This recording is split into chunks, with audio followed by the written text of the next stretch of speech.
Well, dear students, yesterday we talked about present simple, past simple, future simple, present continuous, past continuous, future continuous, present perfect, past perfect, future perfect. Like present simple, dear student, where we use first form of verb, past simple, second form, future simple, will plus first form of verb. Okay, present continuous is am are plus ing form of verb, past continuous was were plus ing form of verb, future continuous will be plus ing form of verb. Okay, shall be भी use होता है लेकिन फिलहाल यहाँ पे एक ही रखेंगे याद will be. Okay, present perfect have has plus third form, past perfect had plus third form, future perfect will have plus third form. वही रूल्स जो डियर स्टूडेंट मैंने कल बताए थे कि जो डियर स्टूडेंट इन पूरे 12 टेंसेस में कॉन्टिन्यूस टेंसेस हैं उनके साथ हम यूज करते हैं ing form of verb, ing form of verb, ing form of verb, ठीक है ना, कॉन्टिन्यूस. एंड वो कितने हैं हमारे, 6 हैं हमारे, और 3 हम अभी पढ़ेंगे वो, ठीक है. Okay, and talking of only perfect tenses, we have those 3 perfect, only perfect tenses where we use what, third form of verb, third form of verb, third form of verb. Got it dear students. अब आज हमें dear student last के 3 tenses पढ़ने हैं तो हो जाएंगे हमारे सारे 12 के 12 टेंसेस इजी वे में, ठीक है. हाँ, now talking of dear student the last 3 tenses like present perfect continuous, past perfect continuous, future perfect continuous. Okay, देखिए डियर स्टूडेंट्स, ये कितना इजी तरीके से आप समझ सकेंगे. First of all dear student, ये कॉन्टिन्यूस हैं, यस कॉन्टिन्यूस है. व्हाट वाज आवर रूल, हमारा रूल था जो कॉन्टिन्यूस टेंस होते हैं उसके साथ हम यूज़ करते हैं इंग फॉर्म ऑफ वर्ब. सो क्यों ना हम पहले यहाँ पे इंग फॉर्म कॉन्टिन्यूस की वजह से इंग फॉर्म लगाए, yes, plus ing form of verb जिसको आप प्रेजेंट पार्टिसिपल भी कहते हैं, plus ing form of verb, okay, plus ing form of verb. Sir क्या हमें खाली इंग फॉर्म ऑफ वर्ब यूज़ करनी है या उसके साथ कुछ और भी यूज़ करना है? Yes dear student. अब देखिए यहाँ पे इसी तरीके से आप कैसे समझेंगे. ये dear student present perfect continuous है लेकिन साथ साथ में प्रेजेंट परफेक्ट भी है ना, पास्ट परफेक्ट है लेकिन साथ साथ में कॉन्टिन्यूस भी है, फ्यूचर परफेक्ट है साथ साथ में कॉन्टिन्यूस भी है. That means present perfect continuous, continuous के साथ साथ एक पार्ट परफेक्ट का आता है, ठीक है ना. अब बताइए इस प्रेजेंट परफेक्ट में, इस पास्ट परफेक्ट में, इस फ्यूचर परफेक्ट में हमने क्या ऊपर यूज़ किए थे रूल्स, कौन से ऑक्सिलरी वर्ब्स यूज़ किए थे? हमने यहाँ पे यूज़ किया था ना have and has present perfect में. प्रेजेंट परफेक्ट ये वाला पार्ट प्रेजेंट परफेक्ट, इन्हीं को कॉपी करेंगे, नीचे लाएंगे हैव हैज़. ठीक है, ये ट्रिक आपको कोई नहीं बता सकता है ताकि स्टूडेंट्स क्या इजी तरीके से समझे, क्योंकि स्टूडेंट्स को बम्बोस्टिक लगते हैं ना टेंसेस, तो कितना इजी वे में हम समझते हैं. ये पास्ट परफेक्ट है, ये भी कौन सा टेंस था हमारा, पास्ट परफेक्ट, तो इसका ऑक्सिलरी वर्ब कौन है, हैड, नीचे लाए हैड. Got it. ये फ्यूचर परफेक्ट पार्ट है ना, तो इसका ऊपर वाला क्या था, फ्यूचर परफेक्ट, उसमें कौन से ऑक्सिलरी वर्ब्स थे, विल हैव, नीचे लाइए विल हैव और शैल हैव, लेकिन यहाँ लिखेंगे हम फिलहाल विल हैव ओनली. सो अब आपने क्या लिखे यहाँ पे rules dear student. In present continuous we use have has plus ing form, had plus ing form, will have plus ing form. हमने कॉपी किए हैं ना ऑक्सिलरी वर्ब्स. सर हमें और कुछ इसके साथ ऐड करना है, यस, हमें हर किसी ऑक्सिलरी वर्ब के साथ बीन ऐड करना है, बीन ऐड करना है, BEEN नॉट BEING, प्लस बीन, ठीक है. खाली ये याद रखना है, ऑक्सिलरी वर्ब्स ऊपर से ही हमने कॉपी किए, खाली इंग फॉर्म हमने तब लगाई क्योंकि ये कॉन्टिन्यूस भी है, कॉन्टिन्यूस भी है, कॉन्टिन्यूस भी है, ठीक है ना. सर इसके साथ हमें कुछ और यूज़ करना है हर किसी प्रेजेंट परफेक्ट कॉन्टिन्यूस वाले टेंसेस के साथ. Yes, we have to only add since and for, since and for, since and for. Since and for important है. हाँ, I will tell you the rules of usage of since and for, कब हम इसको use करते हैं वो मैं आपको बताऊंगा. अब यहाँ पे डियर स्टूडेंट आप देखिए, जो प्रेजेंट परफेक्ट में ऑक्सिलरी वर्ब्स थे वो हमने नीचे लाए, पास्ट परफेक्ट के ऑक्सिलरी वर्ब्स थे नीचे लाए, फ्यूचर परफेक्ट के नीचे लाए, खाली ऐड हमने किया been.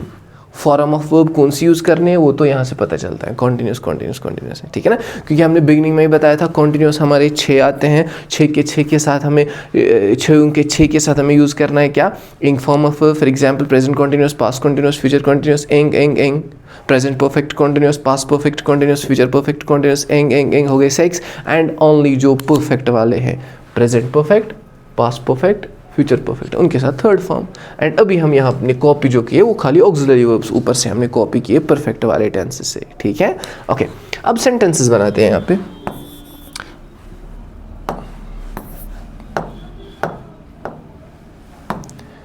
For example I have, फिर been, what tense, verb, I have been writing a book, I have been writing a book. कब से? Since morning. Since morning, यहाँ पे सुमाल आएगा, since morning, ठीक है। अब सर since क्यों यूज़ किया अभी बताऊंगा आगे, फिलहाल आप सेंटेंस लिखिए। I had been writing a book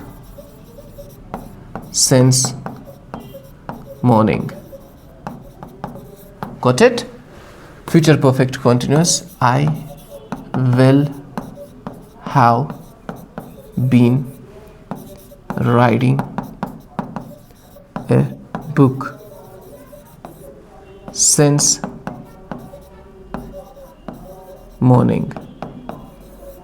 Got it, dear students? अब पूरे 3 सेंटेंस हमें क्या बन गए? I have been teaching you since morning, I had been teaching you since morning, I will have been teaching you since morning. ठीक है dear student, अब हमारे 12 के 12 टेंसेस क्लियर हो गए। सिंस और फॉर अभी समझाऊंगा, लेकिन अब हम देखेंगे हमारे 12 टेंसेस जो हैं, 12 टेंसेस के 12 सेंटेंसेस क्या हैं वो हम एक बार फिर से रिपीट करेंगे, ठीक है। राइट अगर हम वर्ब लेंगे सबसे पहले, first form I write a letter, I wrote a letter, I will write a letter. Present simple, past simple, future simple. I am writing a letter, present continuous. I was writing a letter, past continuous. I will be writing a letter, future continuous. Present perfect. I have written a letter, past perfect. I had written a letter, future perfect. I will have written a letter. Okay? Present perfect continuous. I have been writing a letter since morning. Past perfect continuous. I had been writing a letter since morning. Future perfect continuous. I will have been writing a letter since morning. Now the question is here that, sir, we have understood these all 12 tenses, but when to use since and when to use for? Dear students, since जो होता है ना, ये हम use करते हैं actual time दिखाने के लिए, और फॉर अनएक्चुअल। सिंस और फॉर ये ऐसे 2 वर्ड्स हैं जहाँ पे स्टूडेंट्स को कन्फ्यूजन रहता है, ठीक है। तो इनको हम आज करेंगे हमेशा क्लियर। सिंस डियर स्टूडेंट ये एक्चुअल टाइम दिखाता है, फॉर अनएक्चुअल टाइम जिसको हम कहते हैं period of time, point of time.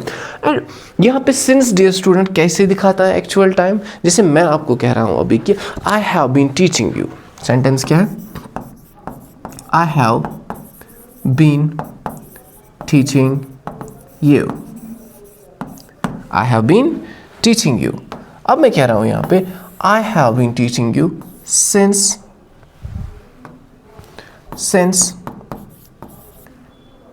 Monday. I have been teaching you since Monday. Dear students, आप मुझे बताइए एक हफ्ते में कितने दिन होते हैं? 7 days. Out of 7 days, am I talking about any fixed day, any actual day? Since is to show actual time. Fixed day, yes, Monday.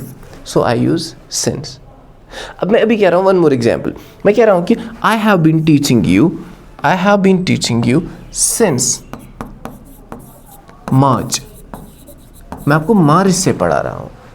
12 months होते हैं ना, उस मंथ में कौन सा मंथ है जहाँ से मैं आपको पढ़ा रहा हूँ? मार्च से। Is this fixed? Is this actual? Yes, since मार्च। अब इसके अपोजिट में हम समझेंगे फॉर, जो अनएक्चुअल टाइम दिखाता है। मैं यही लूँगा, यही 2 वर्ड्स हम लेंगे। I have been teaching you for 3 days sir आपने फॉर क्यों किया ये 3 डेज़ के साथ? क्योंकि ये अनएक्चुअल है। सर अनएक्चुअल कैसे है? अनएक्चुअल इस तरीके से है डियर स्टूडेंट, जब मैं कहता हूँ फॉर 3 डेज़, क्या आपको पता है ये कि 3 दिन कहाँ से कहाँ तक हैं? ये मंडे से लेके थर्सडे तक है, ये थर्सडे से लेके संडे तक है? No. So this shows unactual time here. One more example, March, मैं कह रहा हूँ फॉर 6 मंथ्स। क्या आपको पता है कि ये 6 मंथ्स जैन से लेके मार्च में, अप्रैल में, जून तक है, जून से लेके दिसंबर तक है? ये पता नहीं है कौन से 6 मंथ है, तो इसलिए अनएक्चुअल है। तो अगर अनएक्चुअल है तो फॉर यूज़ किया। ठीक है डियर स्टूडेंट। तो एक और एग्जांपल, जैसे मैं आपको भी कह रहा हूँ कि I have been teaching you dash many years. अब ये मनी ईयर्स आपको पता है कहाँ से स्टार्ट है कहाँ तक एंड है? नो, तो अनएक्चुअल है, तो आप फॉर करेंगे यूज अ सिंस, फॉर। एक और एग्जांपल सिंस की, मैं आपको भी कह रहा हूँ कि I have been teaching you dash 1 PM। अब 12 आवर्स में से आपको पता है कि 1 PM फिक्सड है? यस, फिक्सड है, तो सिंस लगाएंगे या फॉर? सिंस। इसी के साथ एक और सेंटेंस फॉर के लिए, if I say that I have been teaching you dash 3 minutes. अब आपको पता है ये 3 मिनट कौन से हैं? ये 1 बजे, अगर 1 बजे की बात करेंगे, 1 PM की बात करेंगे, ये 1 PM में 1 मिनट से लेके 3 मिनट तक है, 3 मिनट से लेके 6 तक है, 6 से 9, नो पता नहीं है, अनएक्चुअल है, तो इसलिए फॉर 3 मिनट्स। फॉर 3 आवर्स आएगा ना फिर? यस, पता नहीं कौन से 3 घंटे, 1 से लेके 4 तक हैं, 4 से लेके 8, पता नहीं, ठीक है ना। तो इसी तरह अब मैं, अगर मुझे कहना होगा for example, I have been teaching you for example since 1997. Is this fixed date? Yes, since 1997. Since 2025. Since 2020. Why since 2020? Because this is fixed. Instead of this, if I say the sentence that I have been teaching you for a lot of years, for many years, for a long time, इसमें actuality नहीं है, ये हमें नहीं बताता है fixed कहाँ से कहाँ तक। Are you getting me when I say that for many years? आपको पता नहीं है कि कहाँ से start है कहाँ से end है। Are you getting me dear student? Okay, so dear student, यहाँ पे हमारे सारे टेंसेस जो हैं वो क्लियर हो गए। लेकिन अब थोड़ा डियर स्टूडेंट मैं आपको एक आइडिया दूंगा कि टेंस इनको हम कहाँ पे क्या यूज़ करते हैं और आपके एग्ज़ाम पर्सपेक्टिव से क्या क्वेश्चन ज़्यादा आते हैं। अगर हम डियर स्टूडेंट्स बात करेंगे यहाँ पे प्रेजेंट सिंपल की, जिसको आप इनडेफिनिट भी कहते हैं, ठीक है ना, ये हम कहाँ पे यूज़ करते हैं? कोई मुझे बता सकता है? ये हम यूज़ करते हैं डियर स्टूडेंट तब जब हमें क्या दिखाना हो, जब हमें दिखाना होगा habitual action, right. Habitual action जो हमें दिखानी हो उसके लिए हम प्रेजेंट सिंपल ही यूज़ करते हैं। जब आपको रूटीन दिखानी होगी, जब आपको जनरल एक्शंस बताने होंगे, ठीक है ना, या यूनिवर्सल फैक्ट्स, उसके लिए आप क्या यूज़ करते हैं? उसके लिए आप प्रेजेंट सिंपल ही यूज़ करते हैं। सर अगर एग्ज़ाम में यूजेज के रिलेटेड क्वेश्चन आए तो हमें क्या याद रखना है? डियर स्टूडेंट, आपको पूरे सेंटेंस को पढ़ना है, सेंस देखना है, और हर किसी सेंटेंस में कोई ना कोई छोटा सा इंडिकेटर होगा जो आपको इंडिकेट करेगा कि हे ये बात कर रहा है प्रेजेंट सिंपल की, ये बात कर रहा है पास्ट सिंपल की। इंडिकेटर्स होते हैं। जैसे अगर आपका सेंटेंस आ जाएगा यहाँ पे फॉर एग्जाम्पल, अगर यहाँ पे लिखा होगा आई डैश him always, ठीक है ना, I dash him always, तो यहां पे लिखा है ब्रैकेट में for example help, only verb is there, help। आपको एग्जैक्ट लगाना है क्या आएगा। If you just talk about the suiteness of the sentence, every sentence is suited that, but we don't have to only see the suiteness, we have to also check the grammar, check the usage, check the sense। For example, I dash him always, it is suited then if we use I helped him always, I will help him always, I am helping him always, I have helped him always, सारा suit हो रहा है। But यहाँ पे word use हुआ है what, always, ये indicate करता है, ये रूटीन है इसकी, ठीक है ना। तो क्या आ सकता है? आई हेल्प हिम ऑलवेज, ठीक है डियर स्टूडेंट। ऑलवेज जैसे आपके ये वर्ड्स हैं, always, all the time, every time, every time, ठीक है ना। ये वर्ड्स यूज़ होते हैं जो इंडिकेट करते हैं कि ये टेंस किस में है, प्रेजेंट सिंपल में ही। जैसे अगर मैं अभी कहूँगा he generally people dash innocents, bracket में डिसीव, तो आप लिखेंगे generally people deceived, generally people will deceive, no, generally, so general sense की बात हो रही है. Commonly what people do, people deceive, ठीक है ना. सो जनरली वर्ड्स जब होगा, जनरली वर्ड अगर होगा या कॉमनली, तो इससे पता चलता है कि ये क्या है, ये कौन सा टेंस है, ये प्रेजेंट सिंपल ही है. ठीक है डियर स्टूडेंट, इसको आप नोट डाउन कीजिए. तो इसके बाद डियर स्टूडेंट अगर हम बात करेंगे, मैं अभी यूजेज की बात कर रहा हूँ, कुछ इंपॉर्टेंट टेंसेस की, ठीक है ना. अगर हम अभी बात करेंगे डियर स्टूडेंट प्रेजेंट कॉन्टिन्यूस की, ठीक है ना, जो इंपॉर्टेंट है प्रेजेंट कॉन्टिन्यूस. चलो पहले हम बात करते हैं पास्ट कॉन्टिन्यूस में ही. पास्ट कॉन्टिन्यूस में जो इंडिकेटर्स आपको यूज़ होते हैं, जैसे यस्टरडे वर्ड आएगा तो आपको at any cost past simple he use करना है, means second form of verb use करनी है. लास्ट वीक या लास्ट ईयर, ऐसे वर्ड्स अगर आ जाएंगे तो पास्ट सिंपल ही यूज़ करना है. जैसे मैं कहूँगा yesterday he was helping me, no, yesterday he helped me. Yesterday word आया तो पास्ट सिंपल यूज़ करना है, ठीक है. Last week I was meeting him या I met him, met second form, ठीक है ना. ओके, हो गया ये इंपॉर्टेंट ये टेंस की मैं बात कर रहा हूँ. हाँ, इसके बाद होता है डियर स्टूडेंट हमारा ये कौन सा, प्रेजेंट कॉन्टिन्यूस जो है डियर स्टूडेंट. ये प्रेजेंट कॉन्टिन्यूस कहाँ पे यूज़ होता है, जब आपके पास इंडिकेटर्स आ जाएंगे, जैसे राइट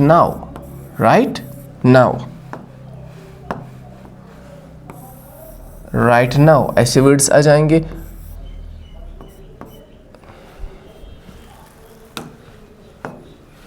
एट द मोमेंट आएगा वर्ड, ठीक है. नॉट ओनली दिस, प्रेजेंटली, ठीक है ना, ऐसे वर्ड्स आ जाएंगे डियर स्टूडेंट. तो आपको समझना है ये कौन सा टेंस है, प्रेजेंट कॉन्टिन्यूस.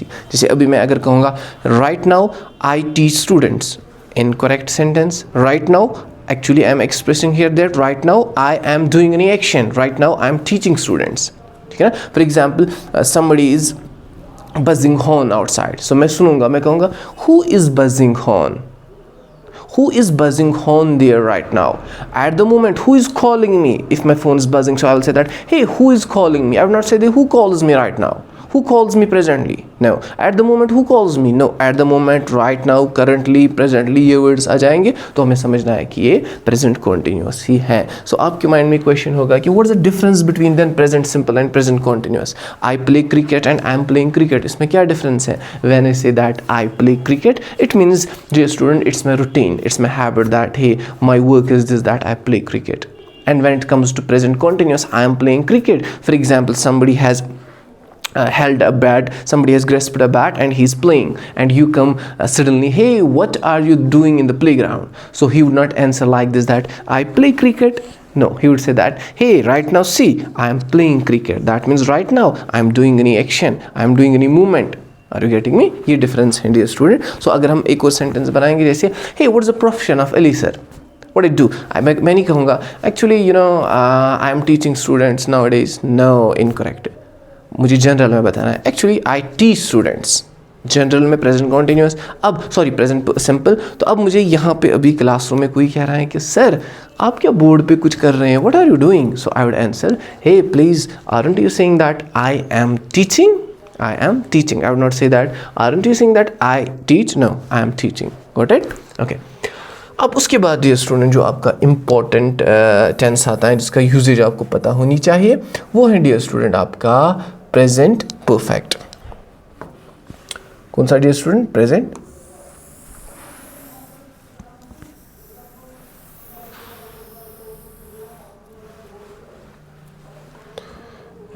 इसका हम कैसे ले लेंगे इसको, एक सेकेंड.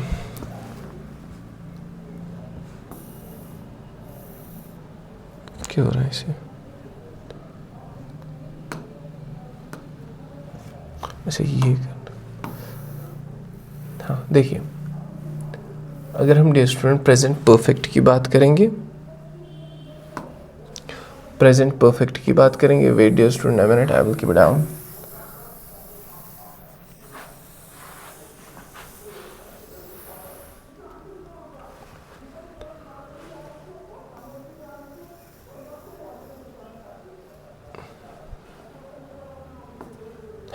देखिए डियर स्टूडेंट, ये हम तब यूज़ करते हैं प्रेजेंट परफेक्ट जब हमें दिखानी होगी रिसेंट एक्शन.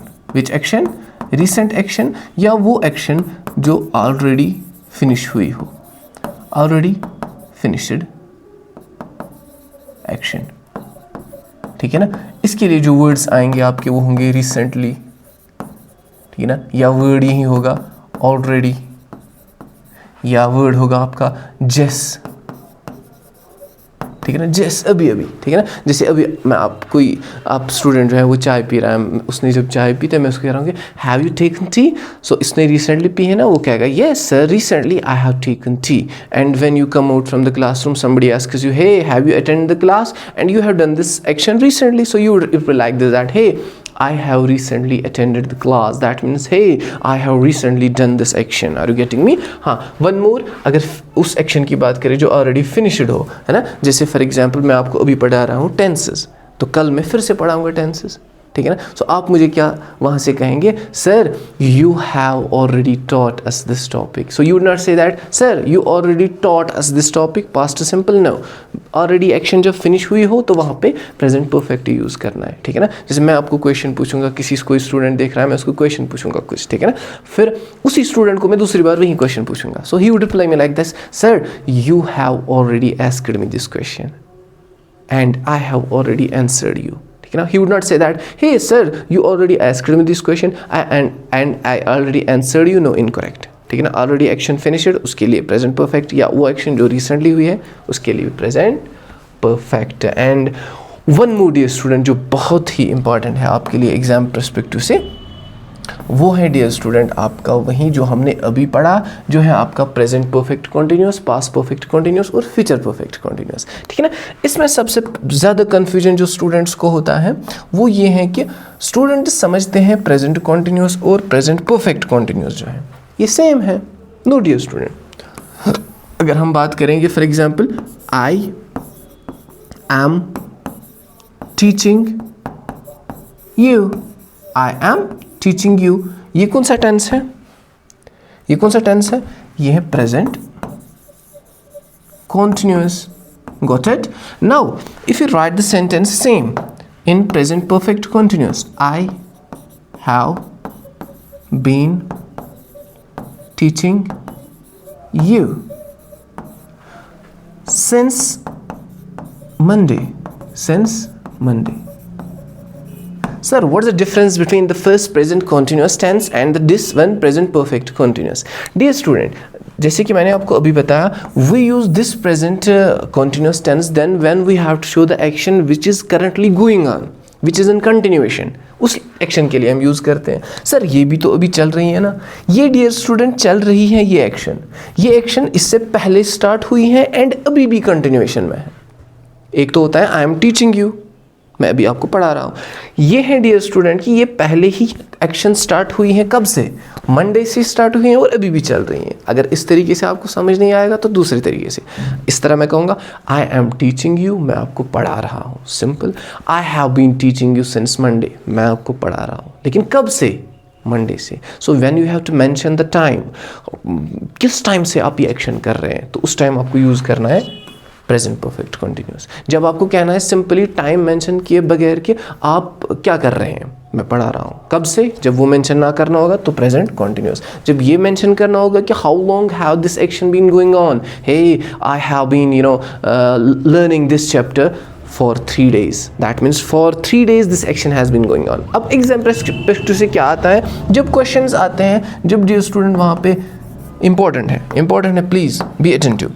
जब आपके डियर स्टूडेंट वहाँ पे सिंस और फॉर वर्ड्स आएंगे ना, तो आपको हमेशा समझना है कि मुझे यहाँ पे प्रेजेंट ये कॉन्टिन्यूस जो है वो नहीं लगाना है, मुझे परफेक्ट कॉन्टिन्यूस लगाना है. क्योंकि सिंस और फॉर वहीं से दिया गया है, ये हमने टाइम वहीं से मेंशन किया गया है कि how long the action has been going on. Getting me dear student? अगर सेंटेंस इस तरह होगा, अभी हम यहाँ पे सेंटेंस एक देंगे ताकि कन्फ्यूजन दूर हो जाए. जैसे मैं यहाँ पे कहूँगा ही dash here from my lectures, ठीक है ना, ब्रैकेट में learn आपके एग्जाम में 4 ऑप्शन हो सकते हैं, लेकिन अगर आप if you understand from single option that means potential अच्छी है। हाँ, दूसरा सेंटेंस क्या है? दूसरा सेंटेंस भी फॉर एग्जांपल डियर स्टूडेंट क्या है, सेम है, ठीक है ना। अब हम देखेंगे अब उसमें और इसमें क्या डिफरेंस है। देखिए दूसरा सेंटेंस भी सेम है डियर स्टूडेंट, अब खाली जो डिफरेंस है वो डिफरेंस ये है, वो डिफरेंस डियर स्टूडेंट ये है कि दूसरे वाले सेंटेंस में हमें टाइम मेंशन करना है कि I have been he dash here from my lectures for example for 3 months, ठीक है ना। अब ये वाला सेंस कौन है, ये वाला टेंस कौन है, ठीक है ना। यहाँ पे simply he is learning, he is learning, है ना। एंड यहाँ पे क्या है दूसरे वाले में, ही हैज़ बीन लर्निंग। फ़र्क है अब डियर स्टूडेंट। सर आपने क्यों लगाया यहाँ पे हैज़ बीन, यानी आपने क्यों लगाया प्रेजेंट परफेक्ट कंटिन्यूस, क्योंकि यहाँ पे टाइम मेंशन है, हाउ लॉन्ग, ठीक है dear student. I hope you have understood these all 12 tenses with usages, ठीक है डियर स्टूडेंट। ओके, अब यहाँ पे डियर स्टूडेंट थोड़ा हम देखेंगे एक्सरसाइजेज, कुछ क्वेश्चंस में लिखूंगा यहाँ पे, हम देखेंगे आप कर पाएंगे या नहीं। Okay, question goes to you, we have dash the chapter very well. अब यहाँ पे लिखा है ब्रैकेट में, ब्रैकेट में लिखा है first form of verb understand. Okay, अब आप इस सेंटेंस को कैसे पूरा करेंगे? हाँ सर, हमें तो ऑलरेडी पता है ना कि ये प्रेजेंट परफेक्ट ही है। कैसे प्रेजेंट परफेक्ट है डियर स्टूडेंट? क्योंकि हैव तो प्रेजेंट परफेक्ट में ही यूज़ होता है ना। अब अगर हैव यूज़ हुआ है तो हैव कॉम्बिनेशन किसकी है, किसके साथ है? इसमें साथ में कौन है इसके साथ? Third form of verb. तो हमें यहाँ पे खाली मेंशन क्या करनी है? Third form of verb. What is the third form of verb? What is the third form of understand? Understood. Got it dear students? So we have understood the chapter very well already. अगर dear student किसी को confusion होगा, उसने नहीं पढ़ा होगा, वो यहाँ पे क्या लिखेगा? We have understanding, we have for example understand the chapter. No, आपको देखना है have तो हम यूज़ करते ही है ना थर्ड फॉर्म के साथ प्रेजेंट परफेक्ट में। अब दूसरा सेंटेंस दूसरे तरीके से, दूसरा सेंटेंस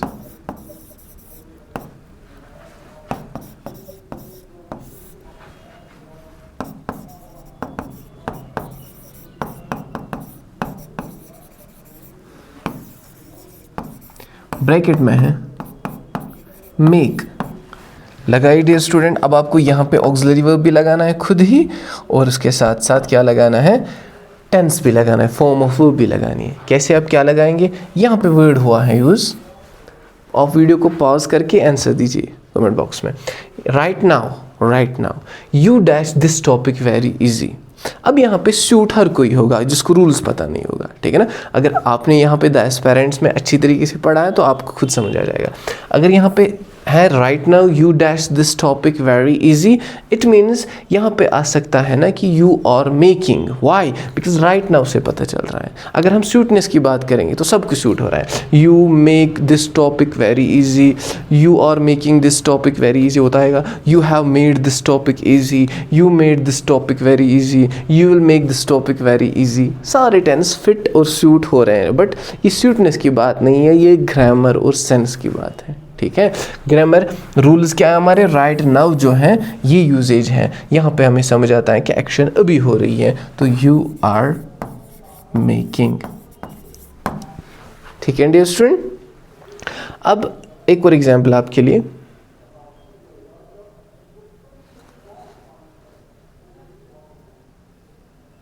हाँ, my father dash him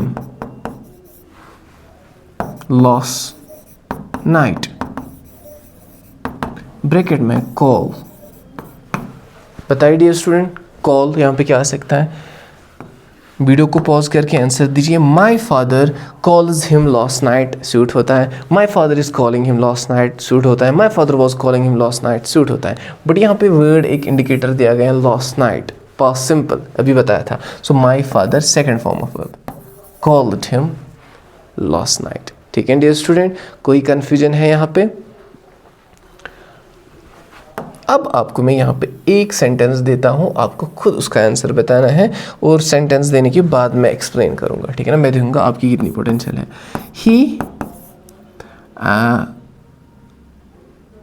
he dash me, he when I dash help. ठीक है ना, या इसमें से दो ब्लैंक्स हैं, अगर मैं एक ब्लैंक पहले ही भरूंगा, he dash had sought, seek की third form sought, when I had sought help. यहां पे डियर स्टूडेंट मैंने यूज क्या किया, यहां पे मैंने यूज किया past perfect. When I had sought help, जब मैंने हेल्प मांगी थी उससे पहले कुछ एक्शन हो गई, दैट मीन्स हमारा रूल बन जाता है पास्ट परफेक्ट जो होता है उससे पहले एक एक्शन हुई होती है, वहाँ पे हम पास्ट परफेक्ट यूज़ करते हैं, एंड उससे पहले जो एक्शन हुई होती है वो हम यूज़ करते हैं पास्ट सिंपल वाली। क्या हम फिर अगर यहाँ पे वर्ब होगा, फॉर एग्जाम्पल हेल्प अगर वर्ब होगा तो आप क्या लगाएंगे, ही helped me When I had sought help। ठीक है ना, जब मैंने हेल्प मांगी थी ना उस टाइम उसने क्या किया, उसने मुझे मदद की। ठीक है डियर स्टूडेंट, अब ये रूल आपके लिए बहुत इंपॉर्टेंट है कि जब भी आपके डियर स्टूडेंट सेंटेंस में आएगा एक पार्ट में पास्ट सिंपल तो दूसरे पार्ट में क्या आ सकता है, पास्ट परफेक्ट। अगर पहले वाले पार्ट में आएगा पास्ट परफेक्ट, दूसरे में आएगा पास्ट सिंपल। ये इंपॉर्टेंट है बहुत, ठीक है ना, इंटर रिलेटेड, क्योंकि पास्ट परफेक्ट का रूल ही यही है कि ये तब यूज़ होता है जब पहले उससे पहले एक एक्शन हुई होती है। Are getting me? When I called him he had already got help. जब मैंने उसको कॉल की ना उस टाइम उसको ऑलरेडी हेल्प मिली थी। आर गेटिंग इस सेंस में, एंड जब मैंने कॉल की तभी एक्शन हुई, तो इससे पहले ही एक और एक्शन हुई होती है। Got it dear student? I hope you have understood it very well. So this is enough for today. Let's meet in our next lecture.